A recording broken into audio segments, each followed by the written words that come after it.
Let's talk about, let's hope that came through. Let's talk about how to use spiritual expectations to supersize and grow your business. Today's topic is one that probably very few, if hardly any business owners, unless you're in a spiritual or kingdom-based type environment or business, think about. Yet it is a powerful way to differentiate ourselves, to set ourselves up for success, and to connect with the people that we're really here to serve as we're building and growing and supersizing our businesses. So what does this topic even mean? Of course, we're focusing on spiritual health and well-being this month, which is, again, an area that the vast majority of businesses don't even consider, yet it is silently often impacting either positively or negatively your organization. If there's a lot of spiritual diversity in your organization and you're not making that okay, then there's probably cultural clashes going on that you're not even aware of. And we want to be aware of that, and we want to be aware of and clear about our expectations when it comes to growing and building and supersizing our business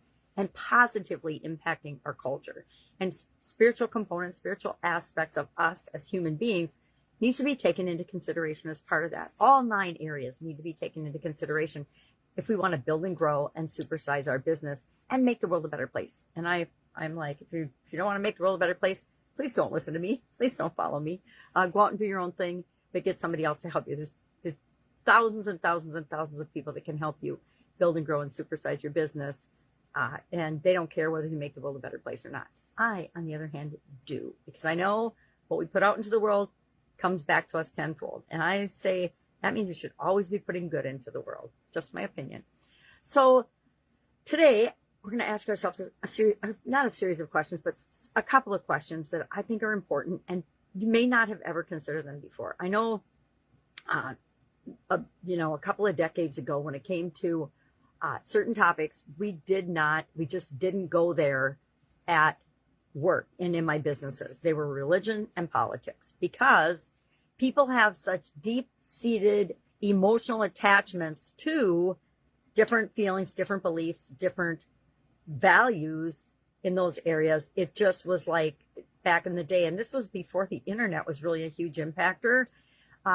People would get into actually really nasty arguments about things that really had no control over them, especially when it came to politics and religion, right? Each and every one of us has the right to believe what we choose to believe. And we're not going to change anybody's mind. We can argue till we're blue in the face, but that's not going to change anybody's mind.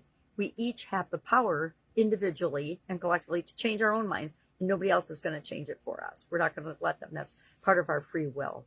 So today, my question is, have you thought about, much less shared expectations about your spiritual expectations with other people in your organization, that in the business that you're trying to build and grow and supersize? Have they shared theirs with you? Because the first step in understanding and accepting other people and letting them be themselves is understanding where they're coming from, why they feel the way they do, why they believe. And maybe we don't have to. Maybe we just have to respect that. And this is, again, a choice for you, that we each get our own spiritual beliefs and we leave everybody else's alone. It's kind of like the old adage. If you don't have anything nice to say, don't say anything at all. Remember that? It's kind of like the golden rule. Treat other people the way you want to be treated. I don't know if they even teach those things anymore. I sure hope so. So has there ever been an actual discussion or expectation sharing along the topic of spiritual health and well-being for your organization?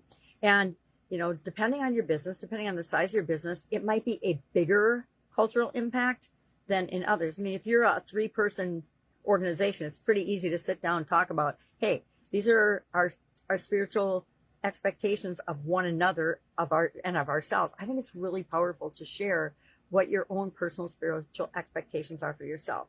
I have several. One is around everybody gets to believe what they want to believe. And I honestly think that human beings go through a transition. Some people are born having strong faith, and it's nurtured when they're young, and they just continue to build upon that belief and that faith in a higher power, let's just say. Other people never had any of that. And I'm thinking the current couple of newer generations have had very little family actually unit and very little moral, spiritual, ethical training or values. And the leaders in the world have set a really bad example for a couple of generations of people. And those of us fortunate enough to be born before all the craziness, because it's been in my lifetime, but I was still raised in a time when we were taught to think for ourselves. And then education, as I was getting more and more education, I actually noticed a switch. And I was probably on the beginning, the leading edge of that switch from people thinking for themselves to, you better give your professor the answer they want to hear if you want to get the grade you want to get.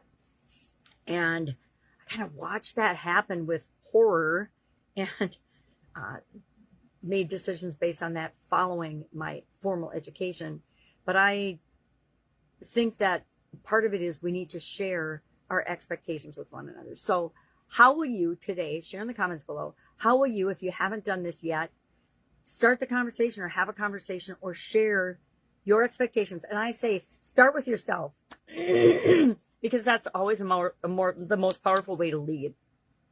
Start by sharing the expectations you have of yourself, and then invite other people to do the same, or other people in your, at least in your close network, if you're just getting started. If you've already done this, then you know how to do it, and you can teach us some things and share your lessons learned in the comments below. All right, that's our topic for today. I'd love to know your take on this, or if you think, I just don't think this belongs anywhere in my business at all, not even open for discussion, not even going to add it, not going to do it. Because I'd like to know that too, because just because I think it's an important component of my life and my businesses and my world doesn't mean you think it is at all relevant or important to yours. If you make paper clips and sell paper clips and you're just a small drop shipper for paper clips, maybe it doesn't matter. Maybe you're a one-person show, and then it does matter, by the way, because if you're doing this all by yourself online, whatever type industry or business you're in, then your expectations of yourself and connected to a higher power are critically important. All right. Have a great day. If I can help in any way, ask. Otherwise, I will, of course, be with you tomorrow with another spiritual health and well-being related topic for this month. Have a great day.